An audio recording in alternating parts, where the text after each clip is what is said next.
Hello student. ये मेरा standard deviation का थर्ड लेक्चर होगा। तो मैंने पिछले लेक्चर में देखा था कि किस तरह से हम लोग स्टैंडर्ड डेविएशन के फार्मूला को मॉडिफाई किया था एंड उससे हमने एक क्वेश्चन भी प्रैक्टिस किए थे। ओके, तो जो मैंने क्वेश्चन प्रैक्टिस किया था बहुत इजी था एंड इस लेक्चर में हम लोग जानेंगे कि जब क्वेश्चन बहुत ही टेडियस हो जाए, कैलकुलेशन हमारा हार्ड हो जाए, तो हम लोग किस तरह से सोल्व करेंगे। ओके, तो मैं यहाँ पे अब जो लूँगा क्वेश्चन जब हमारा हार्ड हो जाएगा तो केस में फर्स्ट लूँगा। if value of x and f are large। जब हमारा क्वेश्चन में जब x बोले तो डाटा या एलिमेंट एंड ऑफ साथ में फ्रीक्वेंसी को f से डिनोट करते हैं।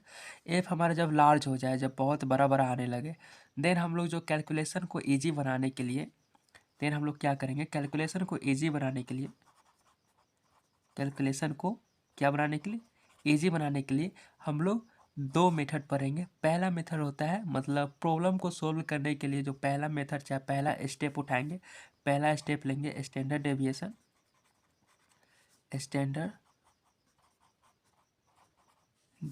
From the assume mean.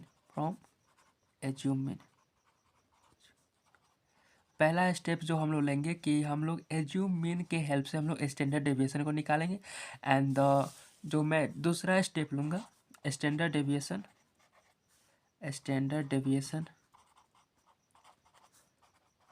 Bye step deviation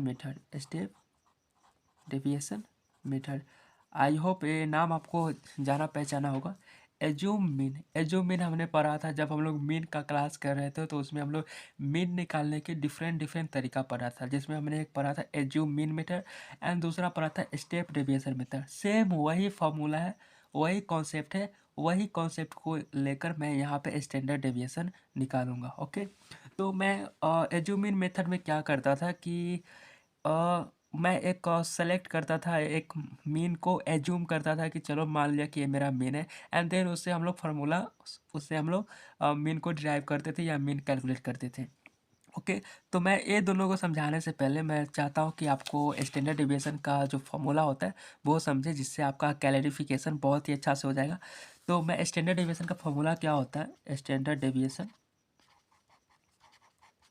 देखो सारी बात यहाँ डेविएशन पे आ रही हुई है। इतना जो डेविएशन है इसमें भी और इसमें भी सभी डेविएशन का कॉन्सेप्ट है। तो स्टैंडर्ड डेविएशन का जो ओरिजिनल फॉर्मूला था सिग्मा से डिनोट करते हैं एंड इसका फॉर्मूला होता है summation of F into X का होल स्क्वायर अपॉन क्या होता है N minus summation of F into X बटा एन क्या हो जाएगा होल स्क्वायर। ओके, तो यहाँ पे जो हमारा एक्स का वैल्यू हो जाएगा, एक्स का वैल्यू एंड एफ का वैल्यू जब लार्ज हो जाएगा, जब बहुत बड़ा हो जाएगा, तो इस मेथड से कैलकुलेशन करना, इस मेथड से सोल्व करना हमारा एक सटीक तरीका नहीं रहेगा, मतलब कि इससे हम लोग सोल्व नहीं कर पाएंगे। फिर हम लोग क्या करेंगे, देखो यहाँ पे जब सपोज कि एक्स का मान अगर 115 हो गया, 125 हो गया एंड एफ का मान हमारा 105 है, तो 115 का स्क्वायर करना पड़ेगा। जब x का मान 115 हो जाएगा एंड f का मान 105 हो जाएगा, देन हमारा क्या हो जाएगा 115 का यहाँ एक्स स्क्वायर, तो 115 का होल स्क्वायर करेंगे, देन उसके बाद हम लोग 105 से हम लोग गुना करेंगे, देन बहुत सारे कैलकुलेशन सम करेंगे, देन यहाँ पे निकालेंगे। तो हमारा कैलकुलेशन तो आप देख सकते हैं 115 का स्क्वायर ही करना सबसे पहले बड़ी बात है कि बहुत ही कठिन है। देन उसे 105 से मल्टीप्लाई करना एंड एक ही फ्रीक्वेंसी तो नहीं होंगे, यहाँ पे बहुत सारे फ्रीक्वेंसी होंगे, बहुत सारे डाटा भी होंगे, बहुत सारे, तो उसके बाद सबका सम करेंगे, एक बहुत ही टेडियस है। तो हम लोग इस स्टेप को भूल कर हम लोग ये ऐसा जो स्टेप लेंगे कैलकुलेशन हार्ड बनाने की तरीका को नहीं अपनाएंगे। हम लोग क्या चलेंगे, हम लोग standard deviation from the assume mean method से निकालेंगे, जिसमें हम लोग लेट करेंगे, क्या करेंगे लेट ए एक मान लेंगे कि एज्यूम मीन है एंड देन वहाँ से हम लोग डेविएशन निकालेंगे, डेविएशन को डी से डिनोट करते हैं। सारे डाटा का डेविएशन किससे निकालेंगे, ए से निकालेंगे। अगर सपोज यहाँ पर मेरा अगर डेविएशन सपोज एक्स का मान एंड एफ का मान ले लेता हूँ, मैं आपको समझाते चलता हूँ कि मैंने क्यों लूँगा।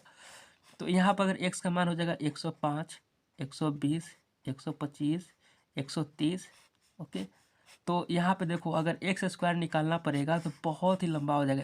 तो यहाँ पे मैं एक एज्यूम मीन ले लूँगा। सपोज क्या हो जाएगा, 120 को मैं एज्यूम मीन ले तो ए बराबर 120।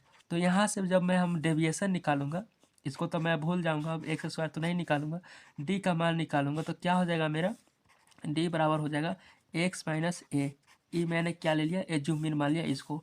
तो अब जो मेरा आ जाएगा 105 में से अगर पहला का यहाँ वाला लिखो तो 105 माइनस 120 की यानी कि कितना हो जाएगा -15।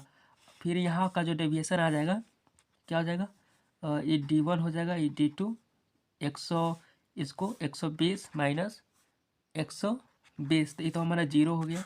देन इसी तरह से यहाँ पे करूँगा 125 माइनस 120 तो कितना हो जाएगा, यहाँ पे हो जाएगा 5। और इसी तरह से करूँगा तो यहाँ पे हो जाएगा मेरा 10। तो अब देखो, अब मैं इस डाटा का अगर यूज मैं करूँगा तो मेरा डाटा बहुत ईजी एंड सिंपल हो जाएंगे।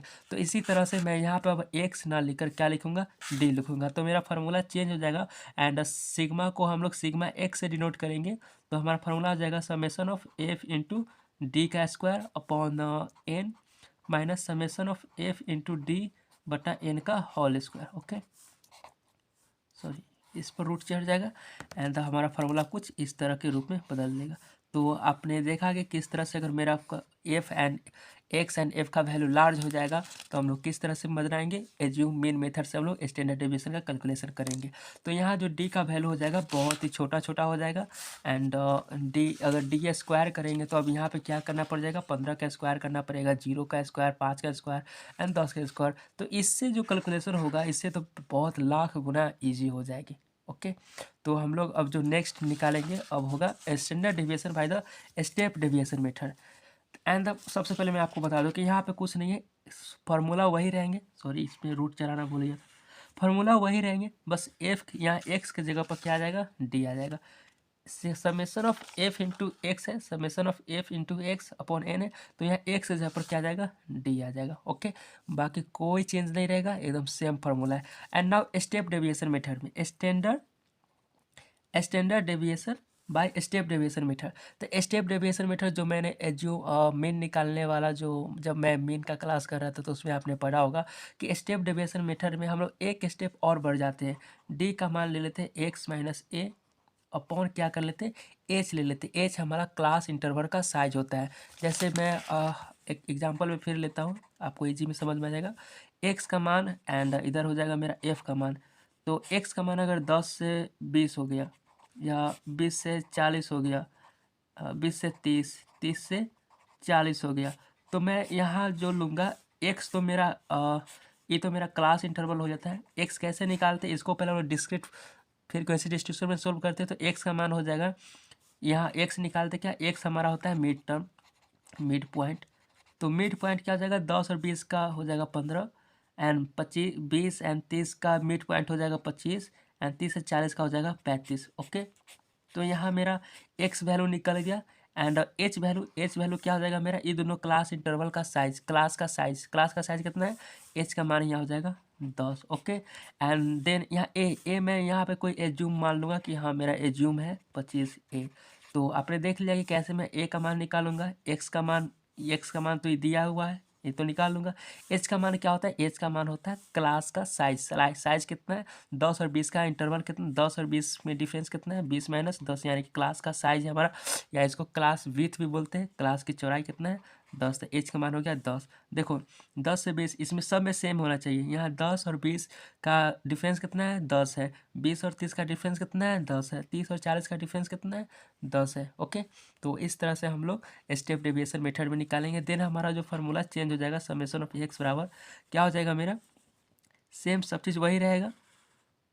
ओके, सब चीज़ वही रहेगा, समेशन ऑफ एफ इंटू यही डी रहेगा, डी का square upon N minus summation of F into D बटा एन का होल स्क्वायर इंटू जो मैं यहाँ एच लिया हूँ, एच यहाँ मल्टीप्लाई में चला जाएगा। ओके,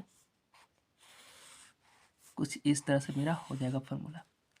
तो ये जो फार्मूला मैंने लिया है कैलकुलेशन को बहुत ही ईजी बना देता है एंड बहुत ही आसान बना देता है। तो नाउ आप लोग देखते हैं, क्वेश्चन प्रैक्टिस करते हैं जिससे हमारा सारा डाउट क्लियर हो जाएगा। ओके, तो मैं सबसे पहले आपको बेसिक चीज़ बताता हूँ कि जो क्वेश्चन का पैटर्न पूछेगा ग्रुप फ्रीक्वेंसी डिस्ट्रीब्यूशन टेबल से पूछेगा। एंड हम लोग जानते हैं कि ग्रुप फ्रीक्वेंसी डिस्ट्रीब्यूशन टेबल दो तरह के होते हैं। पहला होता है discrete frequency distribution table discrete frequency distribution table, DT distribution table, and दूसरा होता है continuous frequency distribution table. Okay, discrete frequency distribution table को पहचानने का तरीका क्या होता है?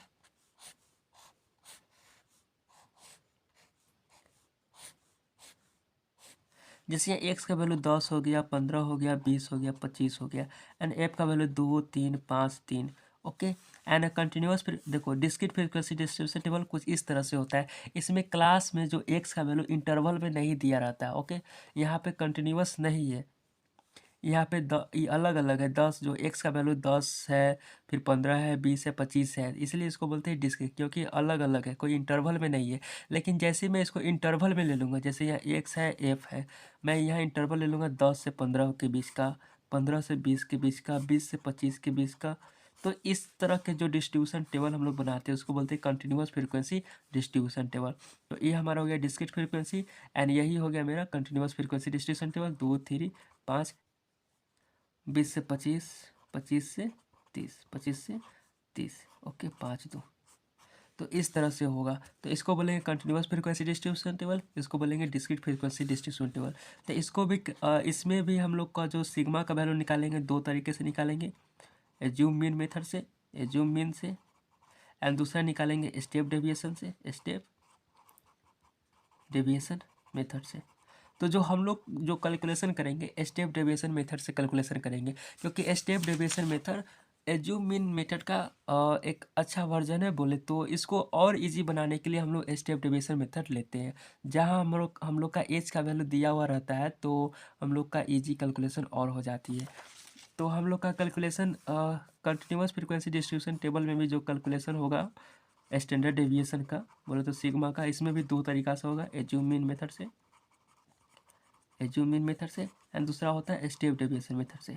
ओके, तो हम लोग जो मोस्टली यूज करेंगे स्टेप डेविएशन मेथड यूज करेंगे। एक क्वेश्चन लिया है कि calculate the mean and standard deviation of the following frequency distribution table.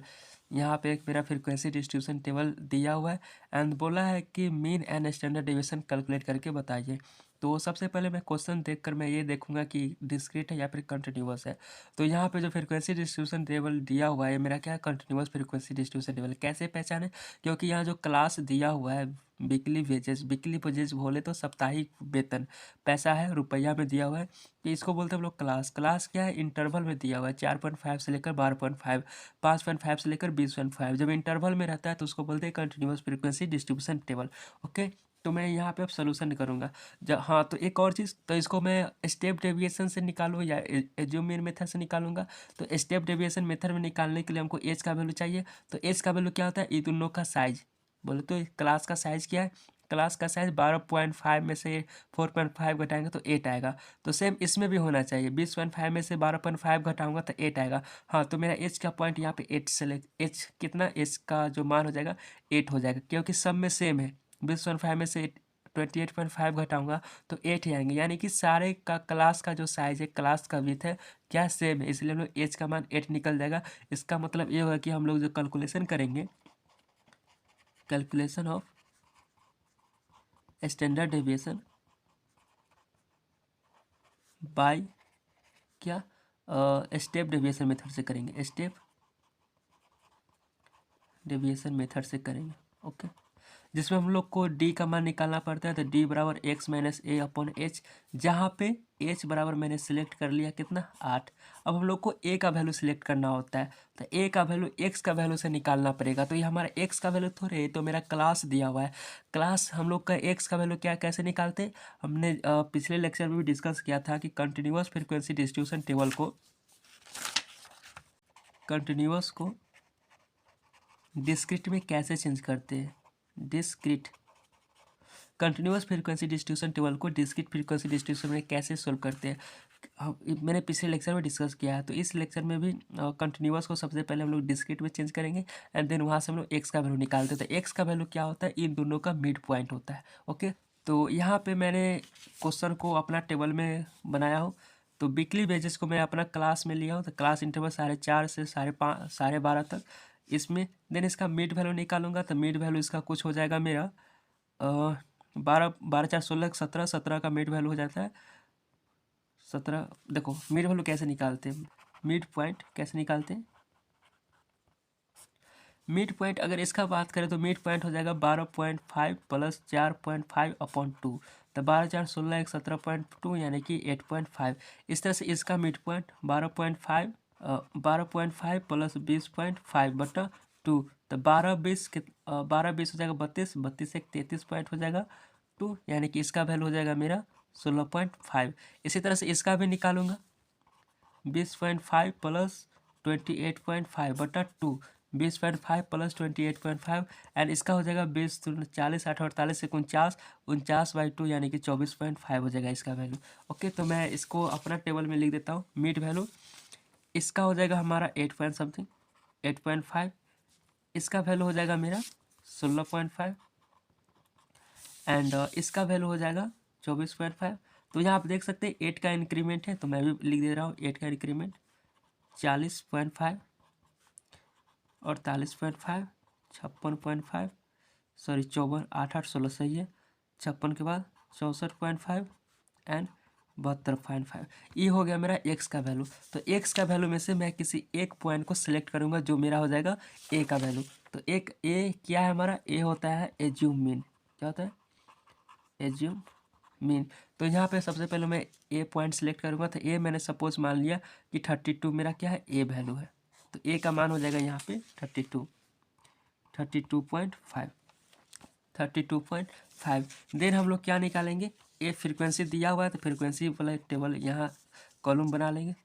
24 21 इसके साथ 18 है, 18 5 3 5 8 2 3 5 8 2।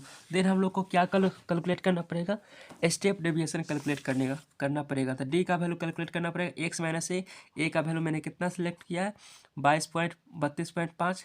तो मैंने एक्स माइनस 32.5 बटा एच तो एच मैंने कितना लिया हूँ 8। तो यहाँ पे 8 रख दिया एंड देन उसके बाद हम लोग रेस्पेक्टिव रो के अनुसार इसमें हम लोग भरेंगे।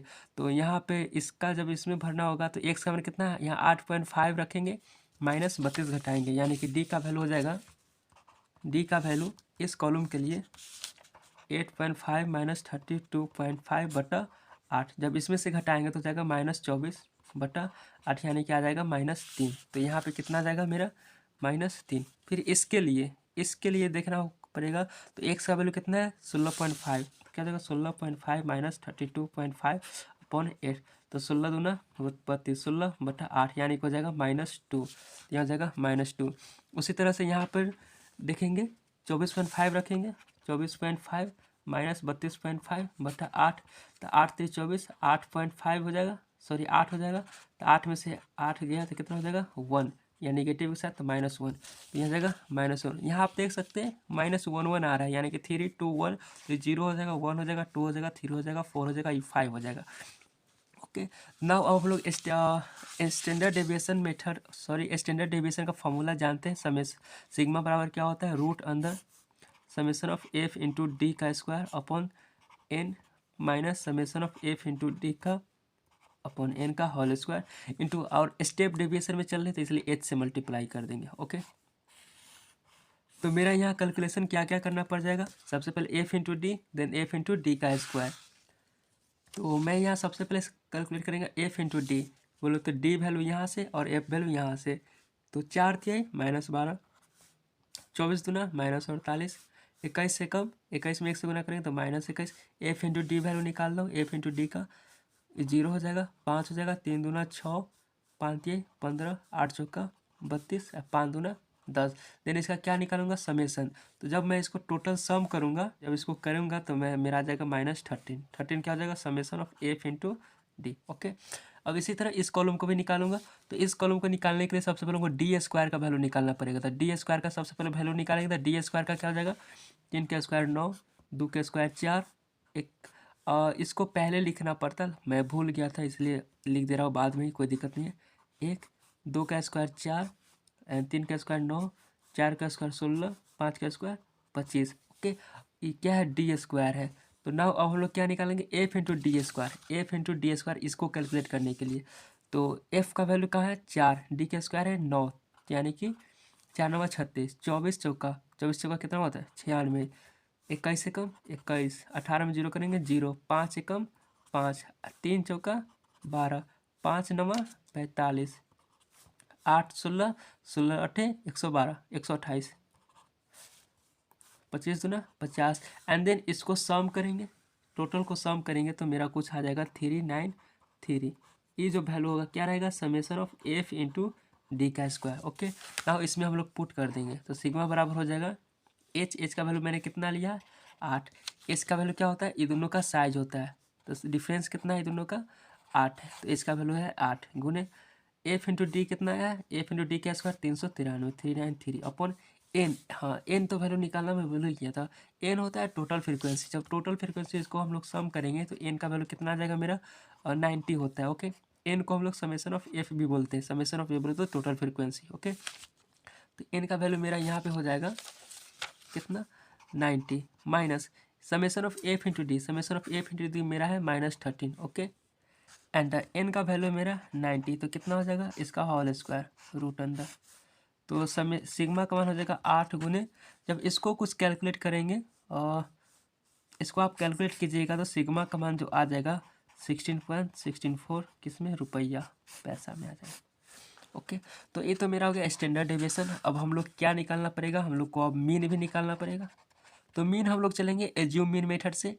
तो एज्यूम मीन मेथड से कैसे निकालते हैं, सबसे पहले A plus summation of F into D upon क्या होता है एन होता है, ये होता है एज्यूम मीन मेथड से कैलकुलेशन करना, जहाँ पे ए होता है एज्यूम मीन। तो मैंने ए क्या माना था, ए 32.5 मैंने लिया था, तो हो जाएगा यहाँ पे 32.5 plus summation of F into D, summation of F into D कितना है -13 अपॉन 90।